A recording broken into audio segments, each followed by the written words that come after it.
Hello and welcome. Thank you for joining us. Another episode of the Nonprofit Show. And today we have Jennifer Alleva, CPA, also managing partner with your part-time controller. So thrilled to have you back with us, Jennifer. And you've spent a lot of time with us over the last couple of years. But this week is a special week because it is your part-time controller, but we always like to say YPTC Power Week. So today you're going to share with us 5 frightening financial frauds. And I'm excited to have you on to talk to us about this. So before we dive into the conversation, we want to remind our viewers and our listeners who we are. So hello to Julia Patrick, CEO of the American Nonprofit Academy. I'm Jarrett Ransom, your nonprofit nerd, CEO of the Raven Group, and honored to serve alongside Julia as the co-host. We're also extremely honored to have the continued support from so many of our amazing presenting sponsors, including your part-time controller. Also want to thank Bloomerang, American Nonprofit Academy, Fundraising Academy at National University, Be Generous, Staffing Boutique, Nonprofit Thought Leader, Nonprofit Nerd, and another shout out to your part-time controller. So thank you so very much to our sponsors that keep these episodes going and growing. We're nearing 650. So I know we touted 600, but now we're nearing 650 and just honored to have these ongoing conversations. Speaking of these ongoing conversations, if you missed any, you know where to find us: Roku, YouTube, Amazon Fire TV, Vimeo, and podcasts. So go ahead and queue us up wherever you stream your entertainment. And again, Jennifer Alleva, so glad to have you back with us. Welcome. Oh, thanks. It's great to be back. You know, Jennifer, you have been one of those go-to people for us. I like to tell the story, and I'm going to remind everybody that we had you on an early episode of the Nonprofit Show, and there was a congressional action that was being voted on, and you had your phone, and you were telling us real time as the votes were coming in, because it had such a huge impact to the nonprofit sector. The stimulus dollars that came in and just all these things that were changing. Whew. Yeah. But things are still changing, aren't they? They still are changing. And today we're going to talk about all of that flow of pandemic relief funding. And sometimes it doesn't turn out all that great. And some people don't use it to the way it was supposed to be used. But during the time when the pandemic first started, it was stressful for everybody. Nonprofits were really under tremendous stress, and it was our pleasure to help them get through that very tumultuous time. And now we're hopefully coming out on the other side of it, but there's more issues, as there always are in our industry. Yeah, I just crossed my fingers for those of you listening. I'm like, hopefully we're on the other side. Well, you had shared a little bit about how the pandemic has opened new ways for fraud. Talk to us about that, Jennifer. Yeah, so it's external to the organization, internal to the organization, and then really just to the general public. I mean, first, external to the organization, pandemic has created the virtual work environment that makes us more susceptible to fraud, because we're working in this new way, and fraudsters are loving the change and taking us up on the vulnerabilities that they see and infiltrating organizations in that way. And then, of course, internally, a lot of organizations haven't revised their internal controls or their policies and procedures to meet the new virtual work environment. We're doing a lot more electronic bill pay, wires, ACHs, and that is really a cause for concern in many organizations. And then you have the Great Resignation and the quiet quitting. You have disengagement of employees, and that potentially creates an environment that is ripe for fraud. And then you have this external risk, people that are setting up fraudulent nonprofits to prey on people's emotions that want to help in the pandemic relief and also in world events like the war in Ukraine. So they're coming up with new ways to steal. Yeah. And you're going to talk to us about internal and external, community basis, all of that. So let's start off with this frightening fraud number one. Yes, our face, it's the Home Alone face. So tell us about number one, the one you've identified for So yeah, so we'll talk a little bit of two outside frauds, a threat to the organizations from the outside of the organization. So first, let's talk about electronic threats. The FBI has reported that $43 billion has been lost on schemes in the US. Now, this isn't just nonprofits, it's all organizations, but $43 billion on things, on fraud schemes called social engineering. And there's a couple different types of that. And you're going to love these definitions. There's phishing, there's vishing, and there's smishing. So phishing is sending fraudulent emails intended to trick the reader into revealing personal information, or tricking the reader of the email into sending money to a fraudulent to the fraudster, I guess. And then the vishing is making phone calls. So that's not emails, it's phone calls that purport to be from reputable companies. And then smishing that's fraud done by text message. and wow. those are new to me. So I've heard Yes. phishing, but vishing and smishing are new. Yes. So new vocabulary, and we're talking about the theme of the pandemic and the new way of doing business, really increasing fraud opportunities for nonprofits. And I have a couple that really go to these in this category, the external threats. So this just came out in August. It was, the headline is, local and federal law enforcement are investigating a scam in Lexington, Kentucky, which allegedly saw criminals send bogus wire transfer information to city staff. So the fraudsters sent bogus emails to city staff saying, we're pretending to be a nonprofit that they're funding. Right. So there's this outside nonprofit that the city's funding, and the fraudster sends these emails saying, we changed our wire transfer information, right, pretending to be that nonprofit. The city sends the money to the fraudster and not to the proper nonprofit, to the tune of $4 million. Wow. Oh. That is just heartbreaking. It's a classic phishing scheme. Classic. Absolutely. Wow. That's big impact. Big impact. Another one. This is in September, just this month, September 1st. Credential phishing attack targeted 16,000 emails at a nonprofit agency. I'm just going to read some of the headlines here on this, or the summary here. Researchers have uncovered an effective recent phishing attack where the fraudster claims to be the prominent charge card brand American Express and demands that cardholders open an attachment, big risk, and contact the card company immediately regarding the cardholder's account. And of course, they're looking for the cardholder's information, their login information, so that they can get into their account. And this happens all the time.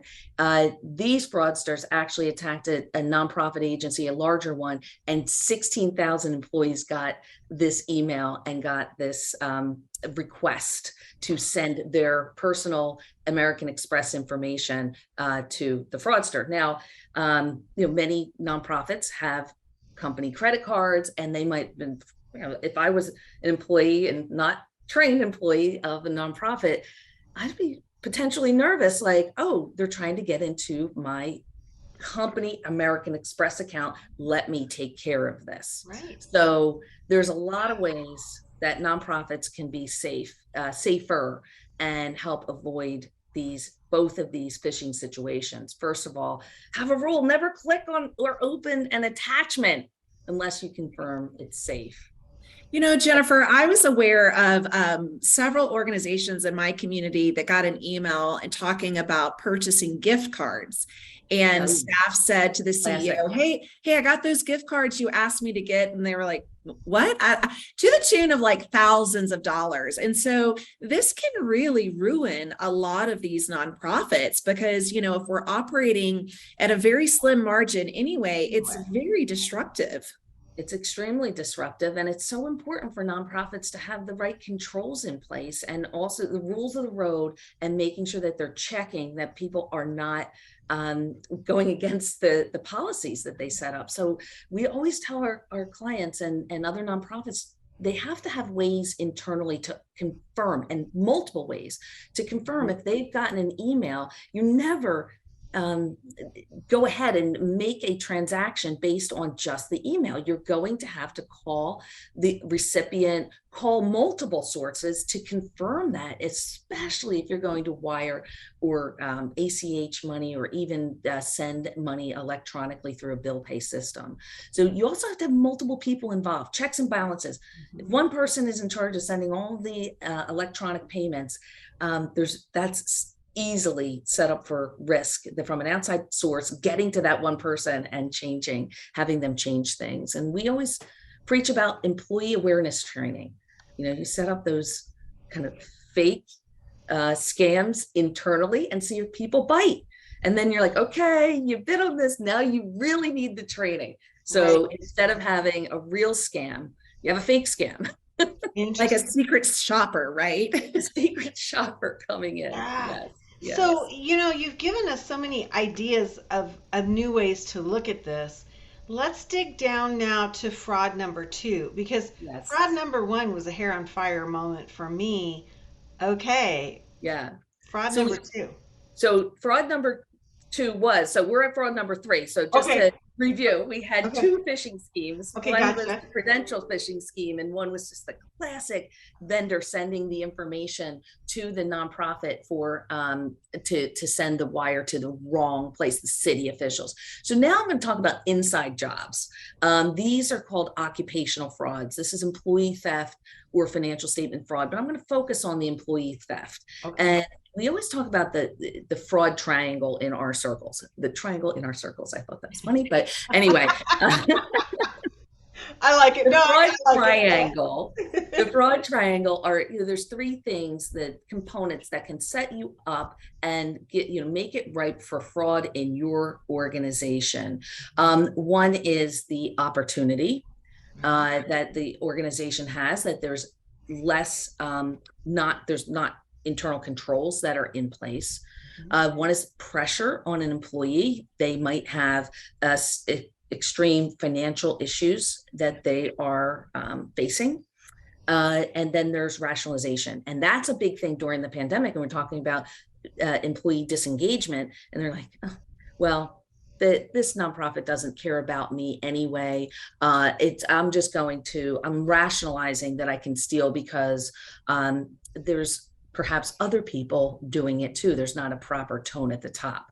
So when we talk about these inside jobs, there's a couple ways people do this. And one is, especially in the pandemic, there was so much money going around that federal government was, dishing it out very quickly before we had proper internal controls in some cases to make sure everything was handled properly. And then, so there was this one Minnesota-based nonprofit organization that helps to feed underprivileged children.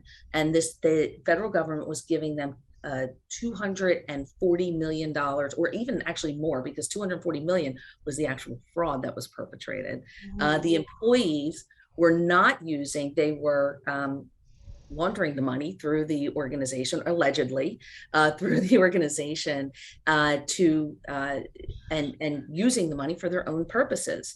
And it was rampant throughout the organization and never got to the recipients that was intended for.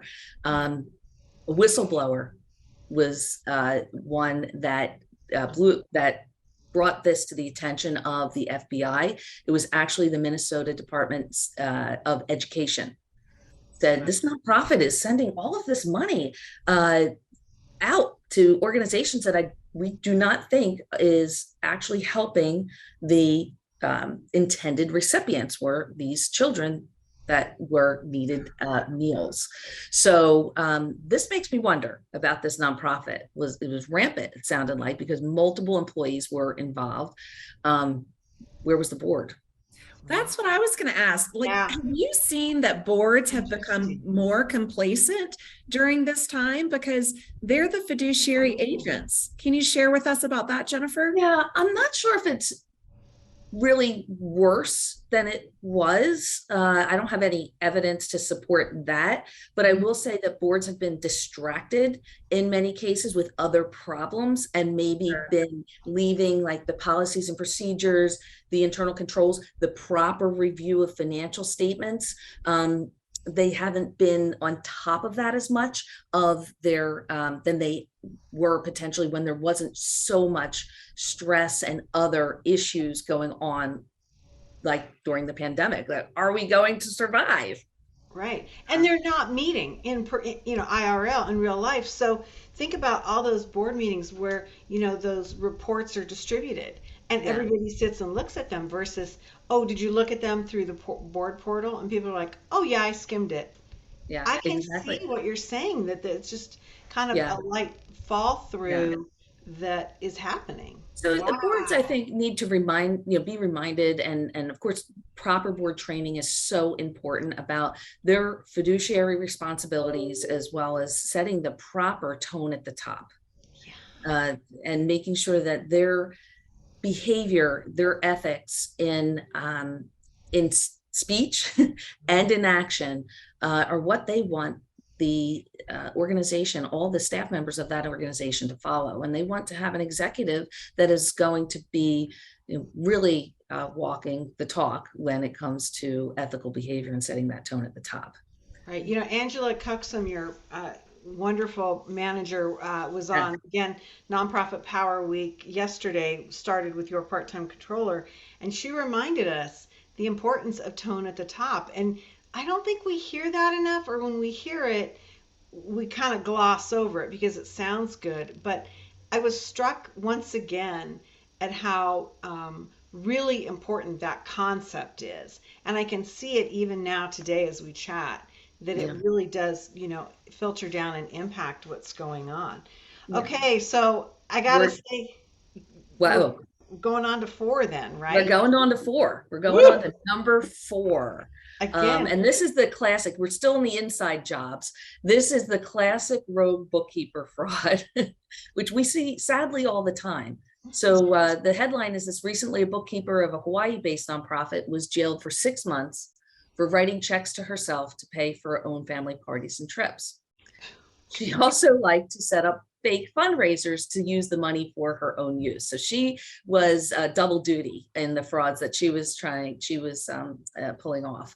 And so it's interesting, during the pandemic, so many people switched to electronic bill pay system. And again, I was mentioning that the internal controls in that realm aren't fully set up in many cases, but still there's a lot of people still using good old paper checks, and the risks of individuals having no supervision and being able to sign checks, do the bank reconciliations, prepare the financials, all of the duties are all with one person, is a situation that is ripe for fraud. It hasn't changed through the pandemic, but it's sad for these people because this is a small nonprofit, and it was a $70,000 fraud, not humongous, but it really can hurt the reputation of the organization, and it did in this case, where funders are like, hey, you're not really showing your fiduciary responsibility, and perhaps we're going to pull our funding from you. And that's a risk that nonprofits have when there is a documented fraud case with them. So You're right. And then, to talk about it with, if you're a C6 and your members that are part of the association, I mean, that could really just breed some bad blood within the trust, the rapport of the community. And to think, if this person did that this time, how many other times has that also been done, perhaps in previous years? My question, Jennifer, do you then recommend a forensic audit or some kind of deep dive to see just how far back this might have gone? yes, I always say, when there's smoke, there's fire. Okay. So sure, if we see fraud in one area, like checks being written to oneself. Perhaps there was a fraud in the payroll area. Perhaps there was a cover up in checks coming into the organization that were misappropriated, or cash coming into the organization that was misappropriated. So we try to encourage our nonprofits to do a deep dive into all of their potential areas for fraud risk, and whether it's us that help them with that. We're not forensic accountants, but we can certainly help with some of those details, or pull another organization that can help take that deep dive with them. And we also encourage our nonprofits to law enforcement, because if this person is doing this to you, like you said, Jared, maybe they have already defrauded another nonprofit, and we hear that in the news all the time. We've seen it in practice, and if we don't speak up, they're going to potentially hurt a nonprofit, and we want to, protect our fellow nonprofits for sure. I always encourage people to speak up. It's hard because I talked about that reputational risk, and that could hurt a nonprofit when they do speak up with their funding sources. But I just think, as they say, honesty is the best policy, and transparency to your funders, I think, is the best way to go. Absolutely. Well, talk to us about the external factors of this and how it could hurt the public. As we mentioned, if this is internal, and you just read that headline, how does this impact then the greater community? Absolutely. So there's this other good old fashioned nonprofit fraud called setting up a scammy nonprofit to rip off the general public. That's my title. Wow. And this is number 5. Are we on? This is number 5. We are number 5 frightening frauds. We are on number 5. And in July, the New York Times reported, this is the headline: 76 fake charities shared a mailbox, and the IRS approved them all. And you're just going to love this story. I think many people actually have heard this story because it was widely reported, but it's always good to review and remember the interesting facts or alleged facts around the details of the story, alleged details. So a convicted stock market fraudster, once accused of dangling a man out of a building, got the IRS to approve 76 nonprofits, often despite glaring red flags of potential fraud. His operations stole the names of better known charities. They claimed to be located where they obviously were not. He stole about $152,000 from those nonprofits that it flowed through online giving platforms that people were just scammed. They didn't look really further into the nonprofit. They maybe saw the name, it looked like American Cancer Society or United Way, and they just gave money to the charity. And luckily, the authorities are on top of this one. But what are we learning from this otherwise? I mean, I would say, it's well documented that the IRS is way behind on their enforcement and is letting things slip. But perhaps the new funding, and this is controversial, I know that the IRS funding, but to us, and we know this, as accountants, the agency is definitely underfunded. There's definitely ways they could use the money in different ways, and perhaps it will help nonprofits, the more legitimate nonprofits, show themselves, more properly to the public, instead of the headlines showing these, fake scams taking over. And so we're hoping that, in the future, the IRS will be able to focus more on weeding out the improper nonprofits quicker. Right. And then, for the general public, if you're giving money to an organization, know who you're giving to. There's organizations out there like GuideStar, Charity Navigator, Better Business Bureau, and the own organizations' websites. Look for the IRS filings and proper financial statements on the websites before you give.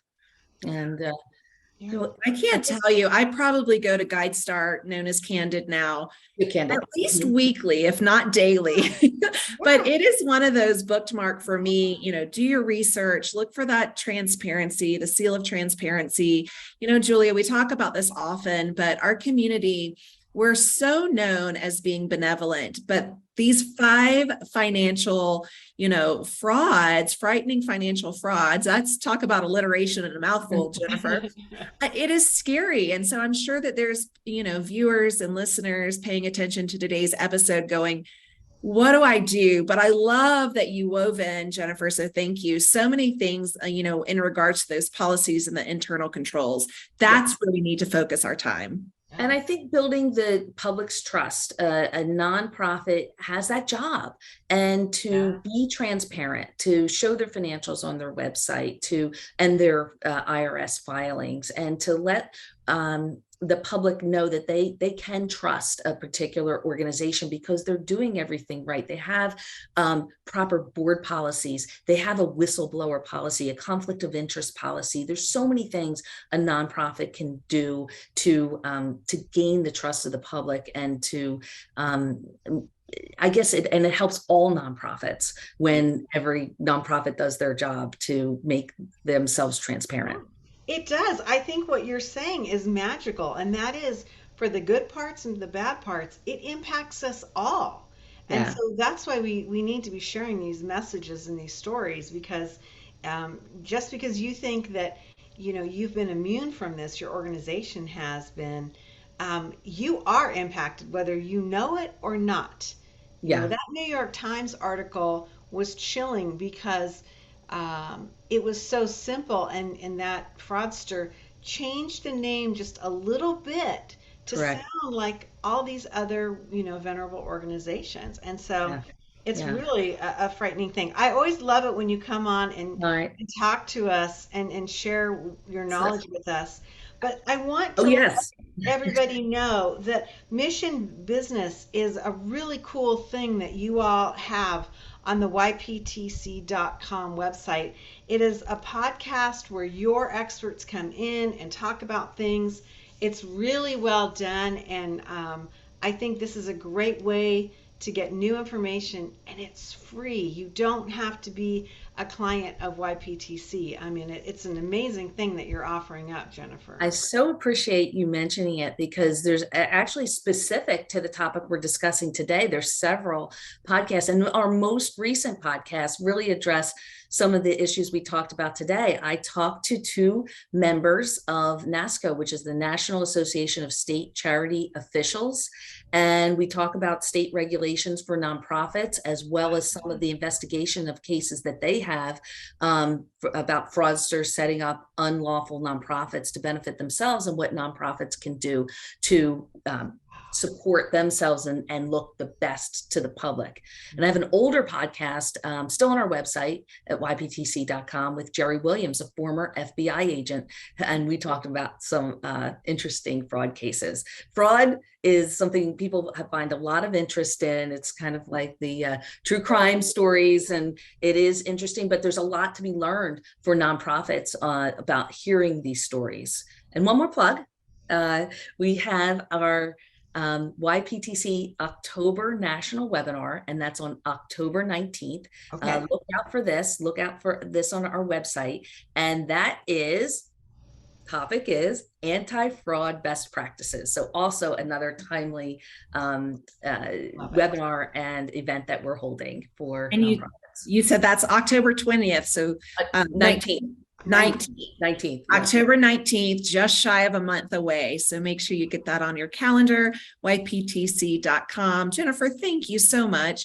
And I'm really looking forward to the rest of the Power Week with your team, your part-time controller team. So again, today we've had Jennifer Alleva, CPA, managing partner with your part-time controller with us. Thanks again. It's been fantastic. Julie and I always love chatting with you. Always. I love chatting with you, and we're so appreciative to partner with the nonprofit show. We love being part of it, and we're really happy to sponsor Power Week and get to show off some of our great members of staff. They are great, and they all bring something different to our conversations every day. But what I find really intriguing is that they weave through a lot of common things, and so it's just a pleasure to have your team on and to talk about everything. Again, I'm Julia Patrick, CEO of the American Nonprofit Academy. Been joined today by the nonprofit nerd herself, Jarrett Ransom. Again, we want to thank all of our presenting sponsors. Nonprofit Power Week doesn't come along very often.